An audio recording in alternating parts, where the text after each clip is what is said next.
La Oumma de YouTube, que la paix soit sur vous. Vous êtes très nombreux à me dire que vous invoquez Allah subhanahu wa ta'ala, mais que vous n'obtenez pas de réponse de sa part. Alors qu'Allah subhanahu wa ta'ala nous dit très clairement dans le Coran, dans la sourate Al-Baqarah, verset 186, « Je réponds à l'appel de celui qui m'invoque au moment même où il m'invoque ». Dans cette vidéo, j'aimerais t'expliquer comment fonctionne la réponse d'Allah subhanahu wa ta'ala à tes invocations, alors reste avec moi.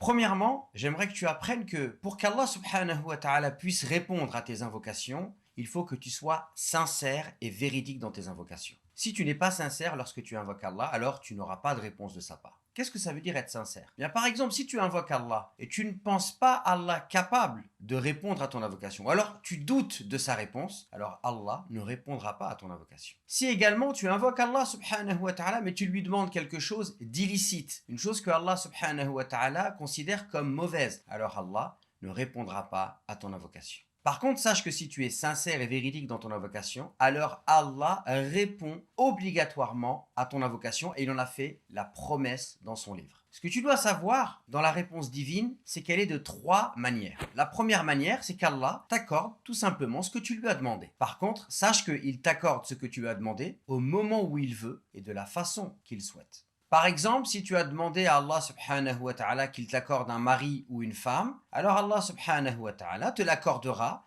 mais au moment où lui l'aura décidé. Ensuite, deuxième façon, c'est qu'Allah subhanahu wa ta'ala répond à ton invocation, mais en t'évitant un mal équivalent qui t'était destiné. Par exemple, tu demandes à Allah subhanahu wa ta'ala de t'accorder des enfants, alors que tu en as déjà. Et Allah subhanahu wa ta'ala ne va pas t'accorder d'autres enfants, mais par contre, il va préserver ce que tu as en t'évitant par exemple un accident qui t'était destiné. Et enfin, la troisième manière, c'est qu'Allah subhanahu wa ta'ala te réserve la réponse à ton invocation pour ta vie après ta mort. Par exemple, tu as demandé à Allah subhanahu wa ta'ala d'avoir une grande maison et Allah subhanahu wa ta'ala te réserve un palais au paradis.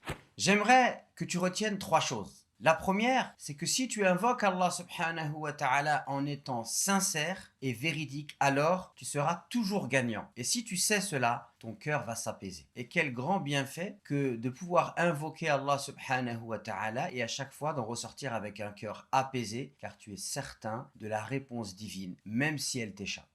Deuxièmement, retiens que ce que Allah souhaite pour toi est meilleur que ce que tu désires pour toi-même. Donc n'adore pas tes propres désirs et tes propres volontés. Accepte l'idée que tu peux convoiter quelque chose aujourd'hui qui va s'avérer être un grand mal pour toi dans le futur. Donc ne deviens pas une personne qui adore ses propres désirs, mais accepte de faire évoluer tes désirs en fonction de ce que Allah subhanahu wa ta'ala souhaite pour toi.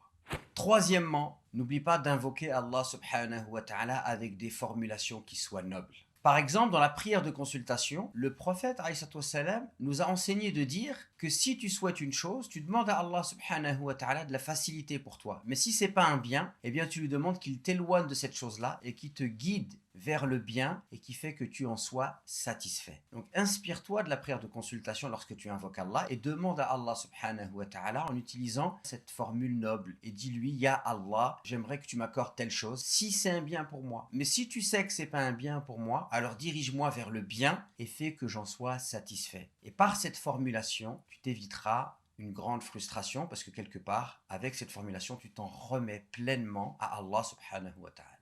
Voilà, maintenant tu as toutes les clés en main pour pouvoir invoquer Allah subhanahu wa ta'ala comme il se doit. Je t'invite d'ailleurs à me dire en commentaire si cette vidéo t'a été profitable et je te laisse en compagnie d'autres vidéos sur le sujet.